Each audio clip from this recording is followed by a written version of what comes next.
What is going on, everybody? Guys, it is Wednesday, May the 29th, and we are back at D&D Service and Sales. Now, I know there's a couple of you guys that are new to our channel, so I'll just give you a very brief overview of what we do. We are a used car dealer that works out of a big-ass warehouse here in Central Florida. We buy, sell, and trade used vehicles for a profit if we can manage, and I take you along the journey with me. How I buy them, where I buy them, what I pay, what I make, and what I lose. Now, for those of you guys that have watched a couple of our videos, specifically on Friday, we purchased, this is a sunglasses off type of moment. Guys, I goofed. Now, I bought a 2013 Mazda CX-5 that I thought, you know, the paint's not perfect on, but I can spray that. I thought it had 110,000 miles. Turns out it has 130,000 miles, which does make a pretty big difference. And a killer for me as we get into this car here. If you look right here, our seat is ripped up. Now, Carfax, let's turn the camera. Carfax is a great tool, right? I love using Carfax. It's very handy. It gives our customers and ourselves a lot of confidence to purchase vehicles, which is why we use the product. When I looked at Carfax, it showed an $11,000 retail, which made me a very strong buyer at $5,000 whole dollars, which is what I paid for this car. Now, in my book, I really wanted to just come in, spray this car, give it a quick paint job, make sure it's mechanically sound, and send it up the road. What I did not realize is that we have damage to this passenger seat. We had a little bit of a bumper cover issue on the front, and it had a check engine light for O2 sensors and some other things. So immediately, as soon as this truck got off the trailer, it broke our two broken things rule. Now, I kind of carry this as a general rule of thumb, but if I see a vehicle that has 1 to 2 minor to moderate issues that need to be addressed, I could still be a player on that car. But once it breaches the 2 messed up thing rule, where it's got 3, 4, 5 things that need to be done, I feel like that falls into the project category. And if it's gonna be a project, it better have one hell of an upside for us. I just don't see that on this car. To me, I really wanted to retail this for like $89.90, so it's priced well below what Carfax says that it's worth, and I feel like a customer is still getting a pretty killer deal for this type of car. 2013, what I thought was lower miles, fully loaded, one owner. Everything about this car just checks all the boxes, and when you start getting into it and you realize it needs maybe a little more than you might be willing to do, that's when it becomes a problem. Now, side note, the Infiniti QX60, it's a 2015 that we had here for probably 4, if not 5 weeks, finally sold, and we made, I'd say, a very healthy profit. We made over $2 grand on that car, which is not all that common. So I'm ecstatic because ordinarily I might make $1,300, $1,400 a car, which is still good, and I am not complaining. But when you have the big swings and the big hits, that's always a nice plus. Shortly, I believe Captain America Earl is going to be dropping off some cars, but we have to go and drop off this Mazda CX-5 at the paint shop first so we can get this vehicle in rotation.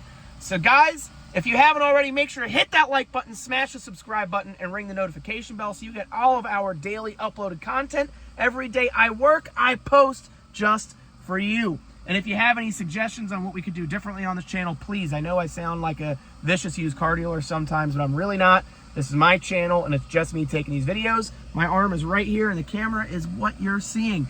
And it's me working the comments section. So if you guys would like to say hi, feel free to. Also, I feel bad because I forgot your name, but to the gentleman I saw at Odessa auto auction on Tuesday, thanks for coming up and saying hi. It was really cool to meet you. I was a little like, whoa, who is this guy at first? But I didn't realize that people really do watch this channel, and those people, you, are real people. So if you ever see me out and about, or if you're a used car dealer and you see me at a sale, feel free to say hi.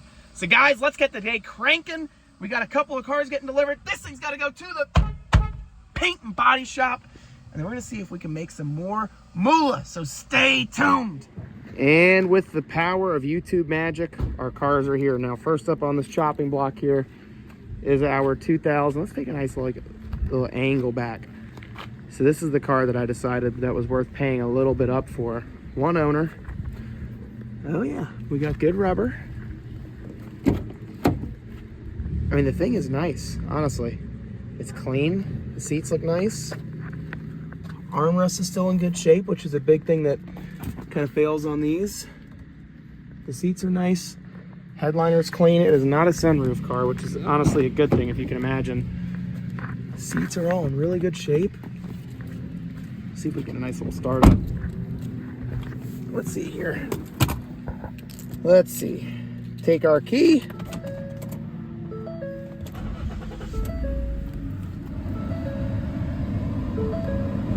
Oh yeah. Very nice. Do we have the original owner's manual? Yeah, we got something. What do we got here? Let's see what this is. What is this gonna say? Oh, this is a Carfax. One owner. It literally has no service history at all on it, which is kind of not a great thing, but whatever. No big deal. Let's see. Actually, let's pop the hood real quick. Let's make sure there's coolant in it and whatever. Now, a couple of guys made a couple of mentions that I don't carry an OBD scanner with me. I do, just the one that I carry is real tiny, guys, so it's not all that common that you'll see it. We got plenty of coolant. The motor sounds really healthy. Wow, do you have a motor? Okay, so this is weird. So it's got a Motorcraft battery.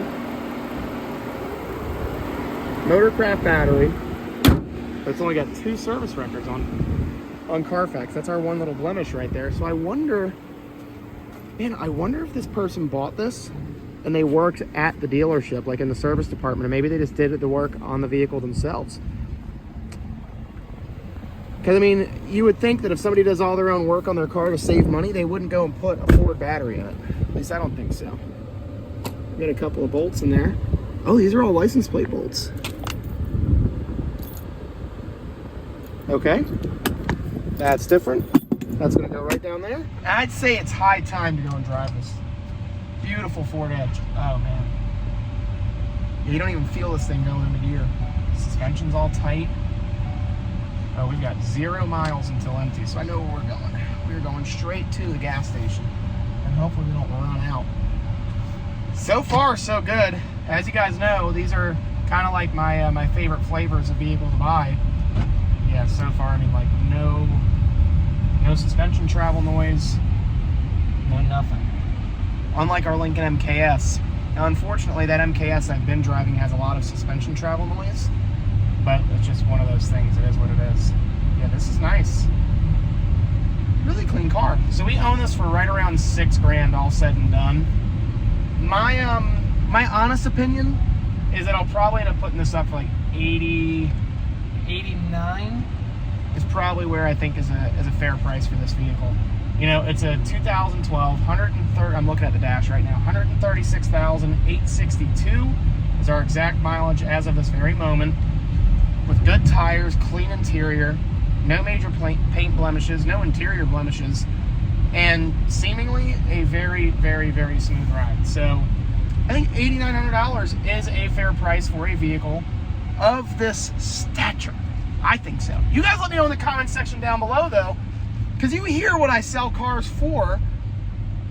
I'm curious what you guys think. You know, you've seen the outside of this, you've seen the inside of this, you know the details.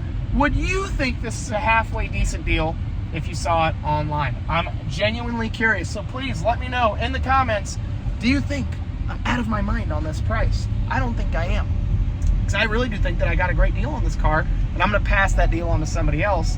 But ideally, we're going to list it for $89, and we'll probably sell it for somewhere in the 8s, maybe high 7s, my guess. So let's go put gas in it, and then we're going to drive our Hyundai Sonata next. So far, I'd say Ford Edge is a win, so we're in good shape. Okay, so we drove the Sonata, and something that I'm not a fan of is that Christian bought this Pilot, right? And when you start buying shit like this, see how this thing's all fucked up and the hood's all messed up? Now park that next to that, okay? All of these cars are hideous. I know this is Christian's GTO, but he's got to get this thing out of here because that car looks like shit. That car looks, in my opinion, not all that great. It's got damage up here on the front. I didn't really see this stuff before I bought it. You know, it's got stuff like this, you know, and then you park it next to something that you want $9,000 for, like this Edge. And I feel like it diminishes the value of this car being parked next to all of those.